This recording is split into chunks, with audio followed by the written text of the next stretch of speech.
우리가 지난 시간 빌립보서 2장 6절부터 8절 말씀을 통해서 그리스도의 비하에 대해서 우리가 함께 다루었던 것을 기억하실 것입니다. 지난주 우리 말씀 이후에 여러 반응이 있었어요. 여러분들이 저에게 말씀에 대해서 코멘트를 해주셨어요. 어떤 분은 목사님 너무 어려웠어요 이러시는 분도 있으셨습니다. 무슨 얘기인지 잘 모르겠는데요. 이런 분도 계시고, 어떤 분들은 십자가가 또한 예수님의 비하가 그런 뜻이었냐는 이야기와 감격을 섞인 말들로 은혜를 받았다라고 하시는 분들도 있습니다. 기도가 더 필요한 것 같아요. 모든 분들이 하나님 앞에 은혜로 나아가도록, 또한 주님의 뜻이 우리의 삶 속에서 말씀으로 이루어지도록 여러분 말씀의 시간들이 우리에게 지나치지 않도록 여러분 기도해 주시길 간절히 바랍니다. 설교자로서 늘 그래서 고민입니다. 복음이 가치가 그대로 선포되고 또한 모두가 함께 이해할 수 있도록 하는 그 일들이 늘 고민하게 되고 씨름해야 될 부분인 것 같아요. 그런 의미에서 여러분 오늘 이 성경을 볼 때 우리가 좀 필요한 부분들을 여러분 한 번 더 꼬집어 보면 좋을 것 같아요. 여러분 하나님 말씀을 볼 때 우리는 두 가지를 꼭 기억해야 합니다. 하나는 본문에 드러나 있는 핵심 교리를 간과해서는 안 된다는 사실이에요. 하나님 말씀에 이제 여러 말씀들 안에는 핵심적인 교리들이 있습니다. 특별히 우리가 읽은 빌립보서의 말씀 안에도 그러한 교리들이 상당하게 우리의 안에서 핵심적인 부분들을 이야기하고 있죠. 그런 의미에서 교리를 학습하는 자세는 단지 여러분 우리가 어떤 교리 문답서를 외우는 것으로 끝날 수가 없습니다. 우리 주변에 많은 교리 문답서들이 있고 또한 그것들을 찾아서 읽는 것이 너무 중요하죠. 근데 여러분 이것을 외우는 것이 다가 아니에요.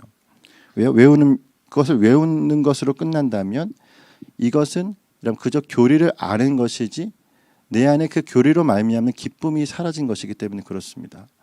그러므로 여러분 중요한 것은 무엇이냐면 교리에 대해서 우리가 알아가려면 한번 따라하겠습니다. 본연의 의미를 탐구해야 합니다. 탐구하는 자세가 굉장히 필요해요. 그러니까 교리를 외우는 것, 우리가 이번에도 학습을 보고 또한 세례를 받을 사람들은 이것에 대한 교리 교육을 하잖아요. 근데 그 교리 교육을 할 때 이것을 외우단 말이에요. 근데 그 외우는 것은 단지 형식일 뿐이지 이 안에 있는 탐구를 하는 것이 정말 중요하다는 것입니다. 왜 그러한가? 비하가 도대체 무엇인가를 내가 탐구했을 때 그 뜻이 정말 명확하게 알려지게 되는 거죠. 여러분 우리 주변에 스포츠를 즐기시는 분도 계시고 예술을 즐기시는 분도 계십니다. 여러분 특별히 스포츠를 즐기는 사람들은 그저 빠따를 치고 공을 잡고 이것으로 즐거움을 찾지 않습니다. 정말 즐거움을 어디서 찾을까요? 저 구속이 몇 킬로인가? 저 구질이 어떤 구질인가? 이런 거 보시는 분들이 스포츠를 정말 즐기는 사람들이잖아요. 손흥민이 골을 어떻게 넣는가? 우리는 그냥 골이 들어가면 다 와 하잖아요. 근데 진짜 즐기는 사람은 그걸 누가 패스했는가? 외쳐 빌드업은 누가 했는가? 이런 거 본단 말이에요. 정말 즐기는 사람들. 왜요? 탐구하는 것입니다. 그 안에는 내용을 정말 깊숙이를 알고 싶어하는 그 마음이 있어야 그걸 제대로 즐기는 것이에요. 성경은 그러면 어떻습니까? 스포츠나 예술은 즐거움이나 재미가 될 수 있겠지만 성경은요 은혜가 됩니다. 할렐루야. 성경을 깊이 탐구하면 그것이 내 안에 은혜를 주시는 하나님의 말씀이 되어지는 거예요. 교리는 탐구할 때 정말 그 은혜가 내 안에 깊숙이 다가오는 것입니다. 그저 내 눈앞에 있는 이 비하 너무 어렵기 때문에 딱딱하기 때문에 그냥 지나쳐버릴 것이 아니라 이걸 더 탐구해보자. 어떻게 하면 이 말씀이 내 안에 깊숙이 다가올 수 있을까를 더 깊이 알아가는 노력이 저와 여러분에게 필요하다라는 것이죠. 또 하나가 있는데 여러분 성경을 볼 때 균형 잡히기 위해서 또 하나는 교조주의에 빠져서는 안 된다라는 것입니다. 소위 교조주의라고 하는 것이 무엇이냐면 맹목적으로 교리를 따지다가 이론만 남고 실천이 사라져버린 것을 우리는 교조주의라고 얘기합니다. 그러니까 교리를 따르고 거기를 따라가는 우리의 모습이 굉장히 중요하죠. 하지만 이론이 있지만 이론 빼고 실천이 없는 경우들이 우리 가운데 주의해야 될 부분이에요. 그러므로 여러분 이 말씀은요 그 균형을 잘 잡혀주는 말씀이라고 얘기할 수가 있습니다. 왜 그렇습니까? 바울이 지금 이 빌립보서를 이야기할 때 빌립보서 안에는 교리적인 견고함이 있습니다. 하지만 그 교리적인 견고함을 어떻게 해요? 그저 이론으로 그들에게 학습시키려고 말한 것이 아니라 뭐 한 거죠? 실천적인 삶으로 나타나도록 만들기 위해서 이 말씀을 쓰고 있다라고 하는 사실이에요. 할렐루야. 그러면 여러분 그것을 우리가 그대로 투영하는 삶을 사시길 바라요. 말씀이 내 안에 어떻게 해요? 내 삶이 되어질 수 있도록 그 삶이 저와 여러분에게 나타나기를 간절히 소망합니다. 그렇게 이야기할 때 여러분 그리스도의 비하라고 하는 것이 이 두 가지의 균형이 유지되어야 바로 보는 것이죠. 비하가 가지고 있는 그리스도의 낮추심의 범위와 크기를 알아가기 위해서 여러분 탐구하시기를 바랍니다. 그 성육신은 도대체 어떠한 의미인가? 저 역시도 지금도 깨달아가는 것이 있어요. 우리 얼마 전에 묵상하면서 마태복음의 말씀을 보면서 깨달은 바가 바로 그것 같아요. 예수님의 이 땅의 성육신은 서로 겹쳐질 수 없는 서로 상반되는 두 가지가 하나님의 은혜 가운데 이루어지기 때문에 가능했다라고 얘기합니다. 왜 그렇습니까? 성육신 자체는 하나님의 언약을 성취하시는 거죠. 다윗의 언약을 성취하심이죠. 또 하나는 무엇입니까? 성육신 자체가 동정녀에게서 난다라고 하는 사실. 이 두 가지는 사실 같이 갈 수 없는 물과 기름과 같은 거 아닙니까? 왜요? 동정녀에게 탄생했는데 어떻게 다윗의 씨를 가진 자가 되겠어요? 두 가지가 같이 갈 수 없는 것인데 여러분 이걸 어떻게 해요? 이스라엘의 혼인 예식의 그 언약의 증표처럼 이것들을 해나가신 겁니다. 그러니까 요셉과 직접 결혼하지 않았지만 혼인 예식을 통하여 뭐예요? 결혼한 것과 같은 다윗의 언약을 성취함이 되었고 또한 그 안에 성령으로 잉태케 하셔서 동정녀의 성육신의 탄생을 가능케 했다라고 하는 거. 여러분 이것이 바로 우리에게 하나님의 비하가 더 깊숙이 알아가는 과정들이다라는 사실이에요. 할렐루야.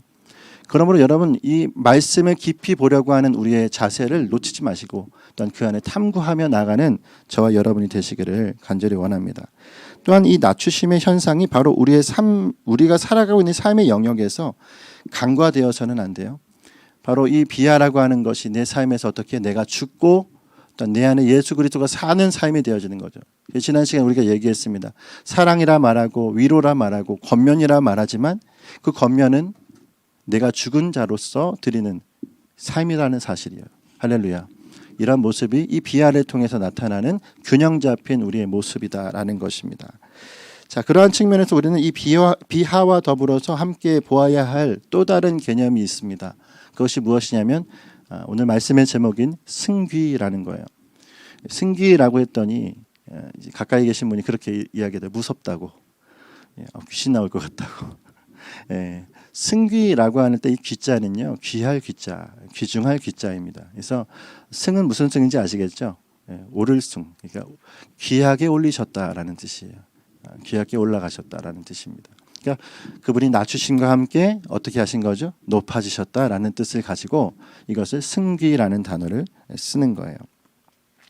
이 그리스도의 승귀를 다룰 때 우리가 먼저 그래서 보아야 할 것이 무엇이냐면 승귀라고 하는 이 과정이 그 단계가 있죠. 승기의 위치가 있죠. 그 승기의 위치를 생각하기 전에 먼저 비하와 승기가 교차되는 지점을 먼저 우리가 좀 생각해 보고 싶어요. 그 지점이 어디냐라고 했을 때 우리는 지옥 강화라고 얘기할 수가 있습니다. 음부 강화라고도 얘기하죠. 여러분 우리는 예수님이 비하의 절정을 십자가로 이해를 합니다. 그리고 맞습니다. 하지만 십자가로 끝나는 것이 아닙니다. 십자가가 그냥 관념화되면은 십자가만을 바라보겠지만 십자가는 곧 무엇을 얘기하죠? 죽음을 얘기하는 거죠. 결국 죽음 이후에 예수님은 어디를 가셨습니까? 바로 음부로 내려가셨음에 대해서 말씀은 이야기한다라는 거예요. 그것이 바로 지옥 강화라고 하는 교리인데 이것이 여러분 사실 사도신경에도 기록이 되어 있었습니다. 그러니까 고대의 AD 400년경에 루피누스라고 하는 사람의 번역되어진 신경을 보면은 거기는 그가 음부에 내려가시고라는 문구가 추가되어 있어요. 근데 원래 그보다 더 오래된 고대 사도신경에는 그 문구가 없어요. 그렇기 때문에 지금도 그것이 없는 것입니다. 자, 중요한 건 무엇이냐면 그것이 성경에도 없는가? 그렇지는 않아요. 성경에는 있습니다. 자, 그럼 우리가 한번 좀 찾아보면 좋겠는데 성경이 어디 있냐면 베드로전서 3장 18절과 19절의 말씀을 보시면 나타나 있어요. 베드로전서 3장 18절과 19절의 말씀에 이렇게 얘기하고 있습니다.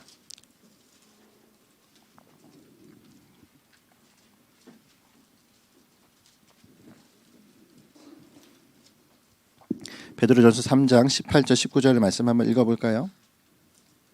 네, 제가 같이 읽겠습니다. 시작. 시작. 그리스도께서 단번에 죄를 위하여 죽으사 의로로서 대신하셨으니 이는 우리를 하나님 앞으로 인도하려 하심이라. 육체로는 죽임을 당하시고 영으로는 살림을 받으셨으니 그가 또한 영으로 가서 옥에 있는 영들에게 선포하시니라. 아멘. 아멘. 말씀은 어떻게 얘기하고 있습니까? 그가 또한 영으로 가셔서 옥에 있는 영들에게 선포하셨다라고 베드로는 증언을 하고 있는 거죠. 그리고 이 말씀뿐만이 아니라 에베소서 4장 9절의 말씀에서도 그렇고 또한 좀 전에 보았던 베드로전서 4장 6절의 말씀에도 동일하게 지옥 강화에 대해서 설명을 하고 있습니다. 그러니까 성경의 말씀에는 예수님이 죽으심으로 끝낸 것이 아니라 음부로 내려가셨다라는 것까지 기록이 되어 있어요. 그럼 이걸 우리가 어떻게 볼 것인가? 여러분, 그렇다면 이 교리를 어떻게 보아야 하냐면 한마디로 이 지옥 강화는 낮추심과 높아지심의 교차점이라는 거예요. 낮아지심과 높아지심의 전환 지점이 바로 이 지옥 강화라고 하는 것이다라는 것입니다. 바로 죽음으로 낮추셔서 죄만 갈 수 있는, 그러니까 지옥은 어디만 갈 수 있습니까? 지옥은 죄만 갈 수 있어요. 악한 영과 그 죄만 갈 수 있고, 우리가 그럼 지옥을 왜 가죠? 인간이 죄로 여겨지기 때문에 지옥으로 가겠죠. 그러니까 지옥은 죄만 가는 곳인데 그 죄만 가는 지옥에 모든 것을 뒤집어 쓰시고 죄 없으신 분이 가신 거죠. 할렐루야. 그럼 그분이 그곳에 가셔서 결코 죄 없으신 그분의 권세로 다시 살아남을 보이신 것이 바로 지옥 강하다라는 거예요. 그것은 뭡니까? 그분의 가장 비하의 곳. 그러니까 죄 없으신 그분이 갈 수 있는 가장 낮은 곳 어디예요? 죄 많은 죄밖에 없었던 그 지옥. 그 자리로 내려가셨다가 그분의 죄 없으심 앞에 어떻게 해요? 다시 올리시는 곳이 바로 지옥 강화의 모습이다라는 사실인 것입니다. 그러므로 여러분, 지옥 강화는 동시에 그분의 높아지심을 선포하는 자리예요. 그러니까 그 영으로 가서 옥에서 그 영들에게 무엇을 선포했습니까? 바로 그분의 부활을 선포하게 되어지는 거죠. 오늘 일단 우리가 보게 될 9절부터 11절의 말씀은 그 것에 대해서 분명하게 또한 얘기를 하고 있습니다. 여러분, 그러므로 우리가 기억해야 될 것이 무엇일까요? 사망 권세를 깨뜨렸다는 뜻이 무엇인지를 우리는 정확하게 알아야 됩니다. 사망 권세를 깨뜨렸다. 지옥을 깨어 부수셨다, 망가뜨리셨다라는 뜻이 아니에요. 여러분, 지옥을 망가뜨리셨다라는 얘기가 되면 그러면 여러분, 사단이 지금도 아무런 수를 쓸 수가 없겠죠. 지옥을 망가뜨리고 사단을 아예 결박하셨나? 여러분, 지금 아직 그때가 되지 않았습니다. 그럼 지옥에 가셔서 그분은 뭐예요? 부활을 선포하셨죠. 그럼 그분께서 하신 것이 무엇이냐? 이것이 우리가 어떤 의미일까요? 죄로 내리셨다고 죄로 내리셨다가 의로 올리셔서 생명으로 열어가신 뜻을 가지고 있다는 것을 바로 이 지옥 강화에서 우리는 볼 수가 있는 거예요. 할렐루야. 그러므로 지옥을 부수시고 때려 부수신 것이 사망 권세를 이기신 것이 아니에요. 뭐가 이기신 겁니까? 사망 중에서 생명을 여신 것이 바로 사망을 깨뜨리셨다는 뜻이다라는 사실입니다. 이 부분을 정확하게 우리가 짚어봤으면 좋겠어요. 그리고 그러므로 사단은요, 이러한 예수 그리스도의 비하와 승기의 지점인 지옥 강화로 인해서 그의 권세가 이미 뭐예요? 따라서 패배했습니다. 패배했어요.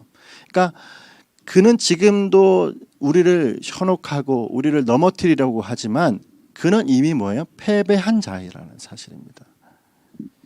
우리는 그리스도의 승리를 가진 자입니다. 그러므로 여러분, 오전에 제가 어떤 한 분의 글을 읽었어요. SNS에. 근데 너무 귀한 글이더라고요. 왕이 승리하셨으므로 우리도 승리했습니다. 할렐루야.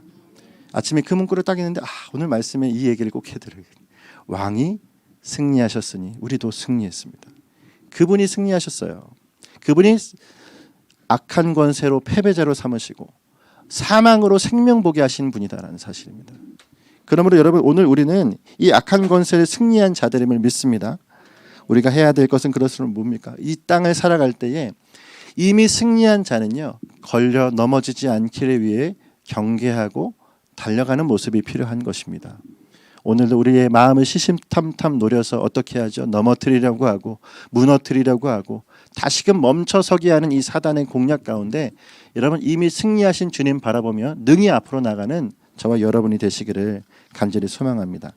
자, 그렇다면 이러한 그리스도의 승기를 오늘 우리는 본문에서 어떻게 다루고 있습니까? 9절의 말씀을 우리 같이 읽어봤으면 좋겠어요. 9절 읽겠습니다. 시작. 이러므로 하나님이 그를 지극히 높여. 아멘. 먼저 9절의 말씀에서는 하나님이 그를 지극히 높으셨다라고 선포하고 있습니다. 누가 높이셨는지를 여러분 주의 깊게 보셔야 돼요. 스스로 높이셨습니까? 아니요. 하나님이 그를 지극히 높이셨다라고 얘기했어요. 여러분 여기 지극히 높이셨다라고 하는 뜻이 무엇이냐면 더 이상 높은 곳이 없다라는 뜻입니다. 그러니까 이 위에 더 다른 단계나 다른 높아짐이 없이 끝까지 높이셨다라는 거예요. 높음의 끝입니다. 극치. 그러니까 그 이름을 가장 끝자리로 올리셨다라고 하는 것이 바로 이 말씀에서 지극히 높여라고 얘기하는 거예요. 그러므로 모든 이름 위에 뛰어난 이름이 되게 하시는 것이 바로 이 말씀의 의미라는 것입니다. 그러므로 우리가 기억해야 될 것은 무엇이냐면 단순히 예수님은 그 이름을 예수님이 스스로 높이실 이유가 없으신 분이다라는 사실이에요. 예수님의 이름이 높아졌다라는 것은 십자가를 지신 공로로 말미암아 유명해지신 것이 아닙니다. 그럴 수도 있죠. 예수님의 십자가의 은혜와 피와 그 값이 그 이름을 뭐예요? 모든 사람으로 영광을 돌리도록 만듭니다. 하지만 그것뿐만 아니라 플러스 무엇이 더 한다는 거예요? 그 이름은 그 이름 자체로 높은 이름이라는 사실입니다. 할렐루야. 십자가를 지셨으므로 높아진 이름이 아니에요. 그 이름 자체를 성부께서 높이셨다라는 것입니다. 그분의 원래의 포지션대로 그분의 원래 극치의 영광의 자리로 올리신 그 권위 있음의 표현이 뭐예요? 다시 한번 따라하겠습니다. 예수 그리스도. 그리스도라는 이름의 권세와 그 이름의 권위는 그 하나님의 권세와 권위의 이름이에요. 그리고 여호와 하나님을 찬양할 때가 있고 예수님의 이름을 찬양할 때가 있잖아요. 우리가 찬양을 부를 때 여호와 이름을 찬양할 때는 경외하는 마음으로 드려야 되고 예수님의 이름을 찬양할 때는 사랑의 마음으로 드려야 하고 이게 아니에요. 예수님의 이름을 찬양할 때도 뭐예요? 그분의 권세의 앞에 우리 그분의 대등한 하나님의 뜻을 가지고 찬양하는 저와 여러분의 모습이 되어야 하는 것입니다. 중요한 것은요, 여러분 예수님 스스로 그 이름을 높이실 필요가 없으신 분이잖아요. 그리고 이를 자존하신 삼위께서 직접 높이셨잖아요. 이 얘기가 뜻하는 바가 무엇이냐면 여러분 하나님은 스스로를 지키시는 하나님이다라는 뜻이에요. 하나님은 성부 하나님뿐만 아니라 성자 예수님 성령님 스스로를 뭐예요? 유동치 않게 하십니다. 그러니까 그 이름으로 말미암아 그 이름을 높이셨다라는 의미가 무엇입니까? 바로 그분 스스로가 그 상태로 누구에게 휘둘리시는 분이 아니라는 얘기예요. 쉽게 말하면 저와 여러분이 예수님을 찬양할 때는 높아지셨다가 찬양을 하지 않으면 또 기분이 가라앉았다 그런 분이 아니에요. 주님의 이름 그 자체가 요동치 않은 이름이십니다. 이것이 저와 여러분에게 주는 의미가 상당합니다. 왜요?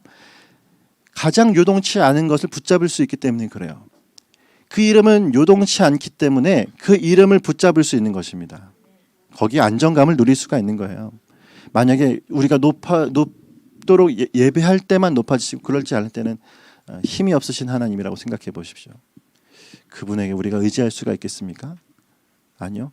우리가 어떠한 생각이고 어떠한 환경이고 우리가 어쩔 때는 주님을 높이지만 낙담한 자세가 되어도 그분은 그 자리에 산과 같이 홀로 영광스럽게 요동치 않고 계시는 하나님. 그 주님 앞에 언제든지 우리가 달려갈 수 있도록 하시는 그 하나님이심을 저와 여러분이 믿고 따라가시길 간절히 바랍니다. 그럼 우리는 여기에서 안정감을 누려야 되는 어디에서 안정감을 누립니까? 돈도 아니죠.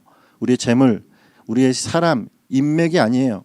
우리가 정말로 의지하며 안정감을 누려야 될 분은 주님이심을 믿습니다.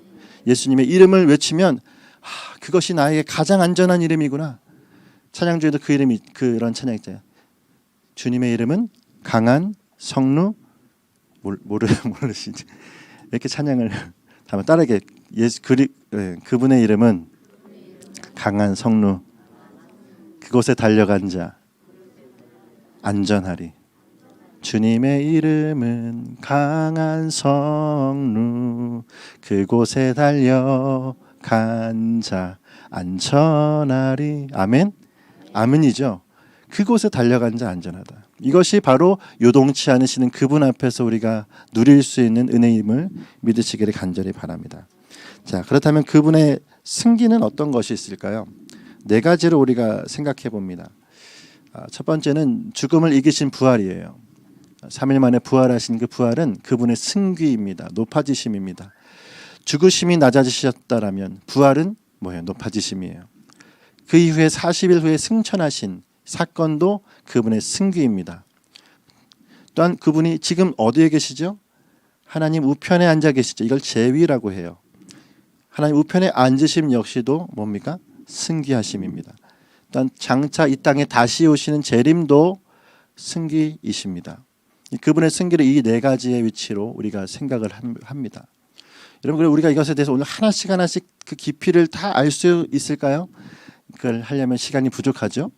오늘 우리가 생각해야 될 건 뭐냐면 이 모든 네 가지의 이 상황들, 이 모든 위치가 사실 관념이나 상징이 아니라는 사실이에요. 우리는 이 십자가라는 의미에 대한 상징성을 이야기하다가 십자가의 실제를 잊어버릴 때가 많잖아요. 동일하게 그분의 부활을 얘기하고 그분의 승천을 이야기할 때마다 관념적인 부분이 강조되다 보니까 실제에 대해서 간과할 때가 많습니다. 오늘 이 부분을 좀 생각해 볼 거예요. 왜냐하면 여러분, 이 모든 사건은 실제한 사건인과 함께 실제할 사건이다라는 사실입니다. 할렐루야. 진짜 일어난 사건이라는 뜻입니다. 여러분, 이것을 우리가 어떻게 알 수 있습니까? 우리 하나님 말씀이 바로 그걸 증거해주고 있죠. 복음서는 무엇을 이야기하죠? 예수 그리스도의 십자가가 사실이었다라는 사실, 그분의 부활이 사실이었다라는 사실을 그대로 증거하죠. 이 모든 자료와 그 사료들을 다 합쳐보면 그분의 부활을 부정할 수가 없습니다. 그 증인들을 살펴보면 부정할 수가 없습니다. 또한 그분의 승천도 마찬가지입니다. 여러분, 그분의 승천은 사도행전의 말씀에 분명하게 기록이 되어 있죠. 여러분, 그 기록을 우리가 한번 살펴볼까요? 사도행전 1장 9절과 10절 말씀인데요. 사도행전 1장 9절에서 11절까지 말씀을 한번 읽어보겠습니다.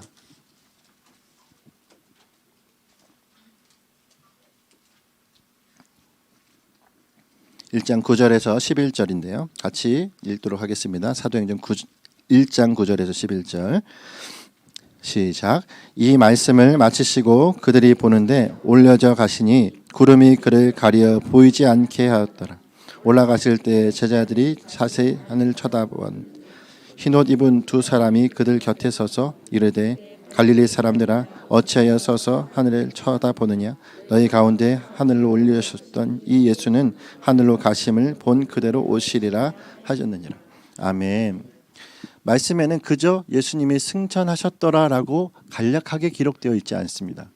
말씀은 어떻게요? 굉장히 세밀하고 정확하게 기록되어 있습니다.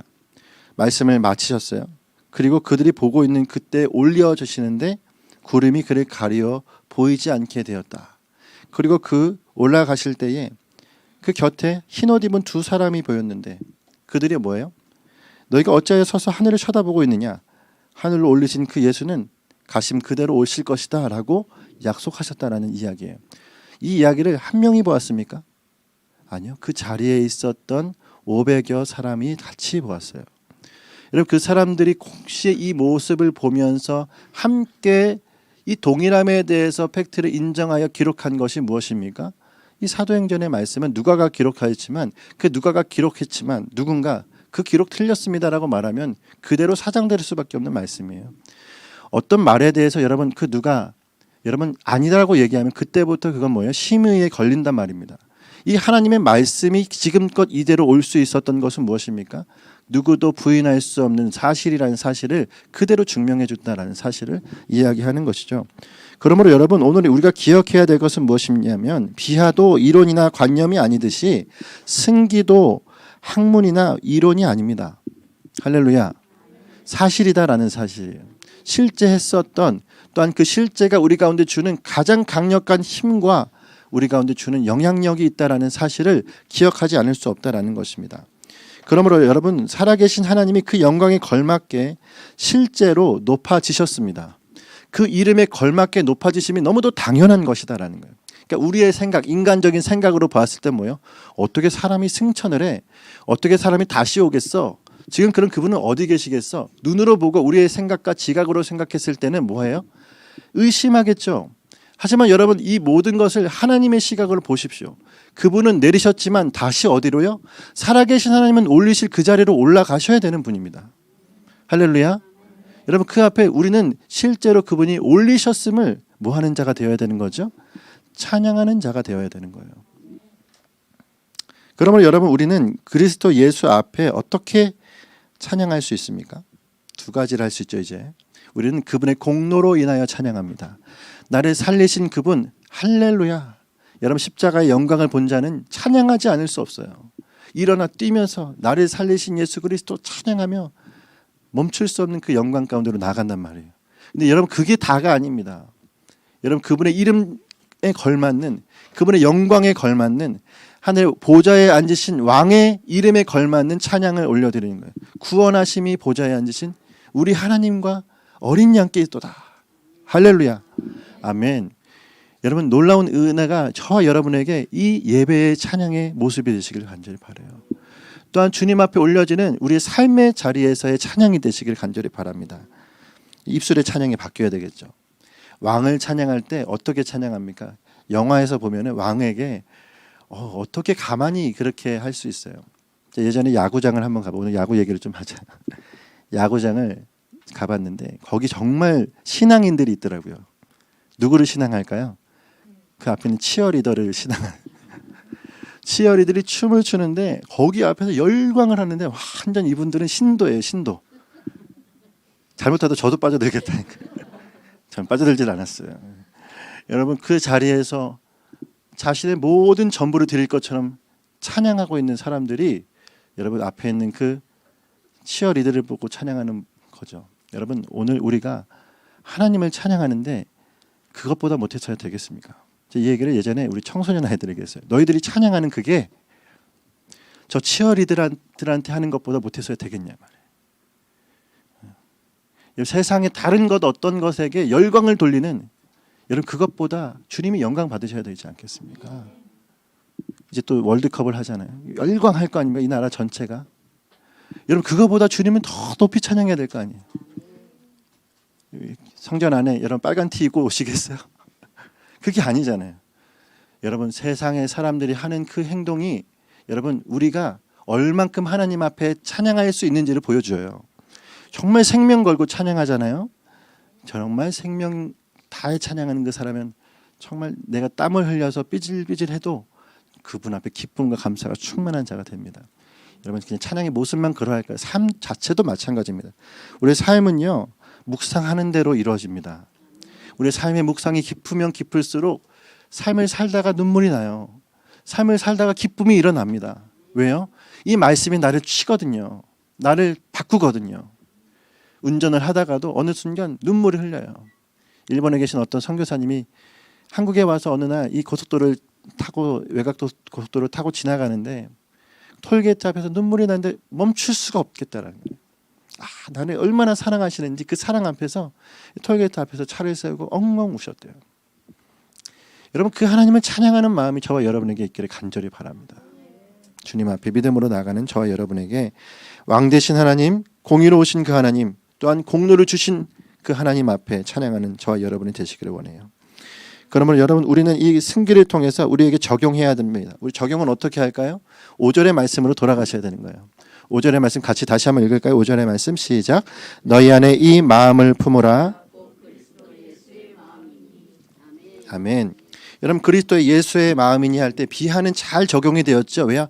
내가 죽는 것이 비하와 너무 잘 어울리기 때문에 그렇습니다. 여러분, 승귀는 어떻게 하나님의 그리스도의 마음이 될 수가 있겠습니까?